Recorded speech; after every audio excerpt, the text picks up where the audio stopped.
नमस्कार दोस्तों, शुभ प्रभात। मैं हूं आपका पवन के वर्मा और आज एक बार फिर इस सेगमेंट में हाजिर हूं आपके साथ एक प्रसंग लेकर। तो आइए शुरू करते हैं। मांस का मूल्य, ये प्रेरक प्रसंग। मगध सम्राट बिंदुसार ने एक बार अपनी सभा में पूछा कि देश की खाद्य समस्या सुलझाने के लिए सबसे सस्ती वस्तु क्या है। मंत्री परिषद तथा अन्य सदस्य सोच में पड़ गए।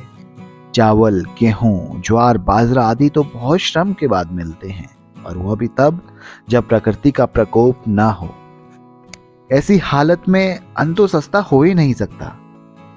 तभी शिकार का शौक पालने वाले एक सामंत ने कहा, राजन, सबसे सस्ता खाद्य पदार्थ मांस है। इसे पाने में मेहनत कम लगती है और पौष्टिक वस्तु खाने को मिल जाती है। सभी ने इस बात का समर्थन भी किया, लेकिन प्रधानमंत्री चाणक्य चुप थे। तब सम्राट ने उनसे पूछा, आपका इस बारे में क्या मत है? चाणक्य ने कहा, मैं अपने विचार आपके समक्ष कल रखूंगा। रात होने पर प्रधानमंत्री उस सामंत के महल पहुंचे। सामंत ने द्वार खोला। इतनी रात के प्रधानमंत्री को देखकर वो घबरा गया। प्रधानमंत्री ने कहा, शाम को महाराज एकाएक बीमार हो गए हैं। राजवैद्य ने कहा है कि किसी बड़े आदमी के हृदय का 2 तोला मांस मिल जाए तो राजा के प्राण बच सकते हैं। इसलिए मैं आपके पास आपके हृदय का सिर्फ 2 तोला मांस लेने आया हूं। इसके लिए आप 1 लाख स्वर्ण मुद्राएं ले सकते हैं। यह सुनते ही सामंत के चेहरे का रंग उड़ गया। उसने प्रधानमंत्री के पैर पकड़कर माफी मांगी और उल्टे 1 लाख स्वर्ण मुद्राएं देकर कहा कि इस धन से वह किसी और सामंत के हृदय का मांस खरीद ले। प्रधानमंत्री बारी बारी सभी सामंतों सेनाधिकारियों के यहाँ पहुंचे और सभी से उनके हृदय का 2 तोला मांस मांगा, लेकिन कोई भी राजी ना हुआ। उल्टे सभी ने अपने बचाव के लिए प्रधानमंत्री को 1 लाख, 2 लाख, 5 लाख तक स्वर्ण मुद्राएं दे दी। इस प्रकार करीब 2 करोड़ स्वर्ण मुद्राओं का संग्रह कर प्रधानमंत्री सवेरा होने से पहले वापस अपने महल पहुंचे और समय पर राज्यसभा में प्रधानमंत्री ने राजा के समक्ष 2 करोड़ स्वर्ण मुद्राएं रख दी।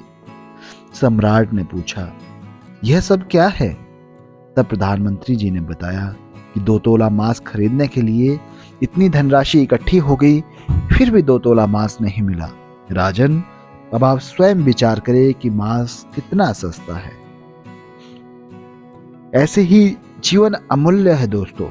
हम यह ना भूलें कि जिस तरह हमें अपनी जान प्यारी है, उसी तरह सभी जीवों को भी अपनी जान उतनी ही प्यारी है, लेकिन वो अपनी जान बचाने में असमर्थ है।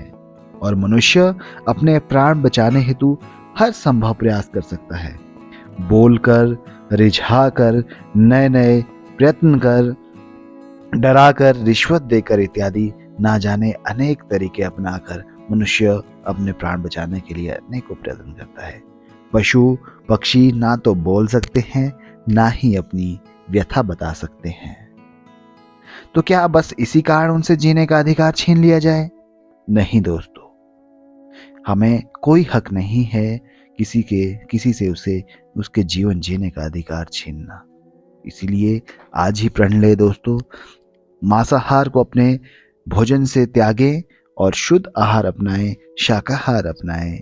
शुद्ध आहार, शाकाहार, मानव आहार, शाकाहार। अगर ये प्रसंग आपको अच्छा लगा तो इसे हर व्यक्ति तक भेजें और इस वीडियो के माध्यम से और कमेंट बॉक्स के माध्यम से अपने सुझाव जरूर प्रेषित करें। चैनल सब्सक्राइब जरूर करें और मिलेंगे नए सेगमेंट में। तब तक के लिए नमस्कार।